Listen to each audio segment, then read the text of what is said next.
राज्यभरातील तब्बल 7 कोटी लोकांसमोर एक अडचण निर्माण झालेली आहे। राज्यभरातील रेशन दुकानांमधून होणारे धान्य वाटप सध्या ठप्प झालेलं आहे आणि पुढील 2 दिवस रेशनिंग दुकानावरती धान्य वाटप होणार नाहीये।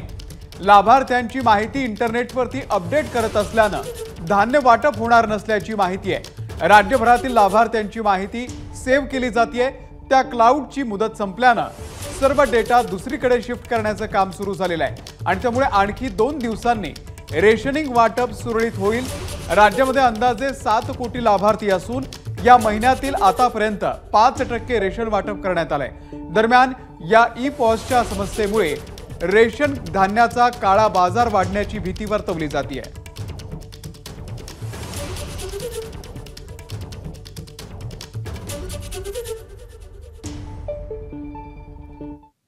तर लाखो गरजूंना ज्या ई-पॉस मशीनच्या माध्यमामधून धान्य मिळतं, ती ई-पॉस मशीन नेमकी काय आहे, कशी काम करते, तिचं महत्त्व काय पाहूया। ऑनलाईन पद्धतीचा वापर करून धान्य वाटप केलं जातं। 2017 पासून राज्यात सर्व शिधा वाटप केंद्रांना ई-पॉस मशीन देण्यात आलंय। मशीन मध्ये 4G कार्ड असतं।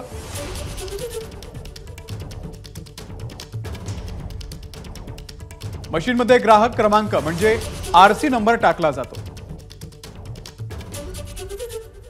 ग्राहकांचा अंगठा घेतल्यानंतर आणि त्या प्रक्रियेनंतर मशीन तात्काळ बिल दाखवतं। लाभार्थ्यांना किती धान्य वितरित झालं याची ऑनलाईन नोंद होते।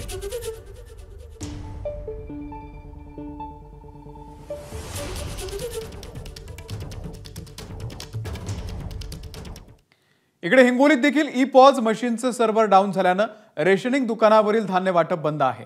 गेल्या 13 दिवसांपासून धान्य वाटप बंद असल्यानं सर्व लाभार्थ्यांचे मोठे हाल होत आहेत।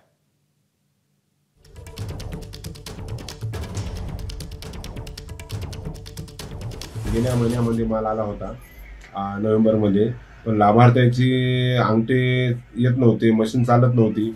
10 ते 12 दिवसापासून मशीनचा प्रॉब्लेम होता। ई-पॉस मशीनचा प्रॉब्लेम असल्यामुळे सरकारला एवढीच विनंती आहे, सगळं हिंगोली जिल्ह्याच्या राष्ट्रभवनच्या वतीने विनंती आहे की ई-पॉस मशीन योग्य चालू करावं आणि तिचा सॉल्व प्रॉब्लेम करावा। आज 12व्या दिवशी मशीन कार्यरत झालेली आहे, पण वारंवार हे प्रॉब्लेम येऊ नये याची सरकारने दक्षता घ्यावी आणि सर्व्हर वगैरे योग्य कार्यान्वित व्हावी ही आमची सरकारला कळकळीची विनंती आहे।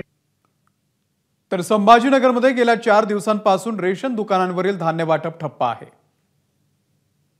सद्यस्थितीमध्ये आपल्याकडे ई-पॉस मशीनचे काम चांगलं चालू आहे, पण सर्व्हर इश्यू असल्यामुळे थोडंसं OTP लवकर येत नाही आहे आणि 2 दिवस झालं थोडंसं आपलं एकदम स्लो स्पीड आहे, त्यामुळे वाटप होत नाही। आणि आता आपलं वाटप मागच्या महिन्यात जवळपास 93-93% वाटप झालेलं आहे। वाटप व्यवस्थित आहे, रॅशन उपलब्ध आहे, फक्त थोडासा साईड प्रॉब्लेम चालू आहे सद्यस्थितीत। तर याच वर्षी जुलै महिन्यात देखील असाच प्रसंग ओढावलेला होता। रेशन वितरणाची यंत्रणा अशीच अनेक दिवस पूर्णपणे बंद पडलेली होती।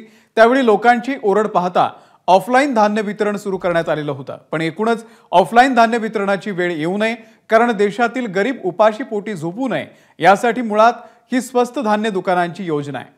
स्वतः पण ऑफलाईन पद्धतीनं राशन वाटप करत असताना देशामध्ये या व्यवस्थेचा गैरफायदा घेणारी एक पूर्ण साखळी मध्यंतरीच्या काळामध्ये तयार झालेली होती।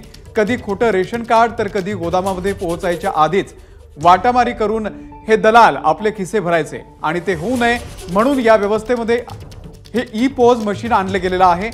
पण जर ही ई-पॉस सर्व्हर असं सतत बंद पडणार असेल तर रेशन दुकानांमधून लाखोंना धान्य मिळण्यात खंड पडणार असेल, तर परत एकदा गरिबाच्या पोटाची खळगी भरणं आणि गैरव्यवहार थांबवणं हा मूळ उद्देशच धोक्यात येतोय। त्यावरती आता कायमस्वरूपी उपाय करायला हवाय।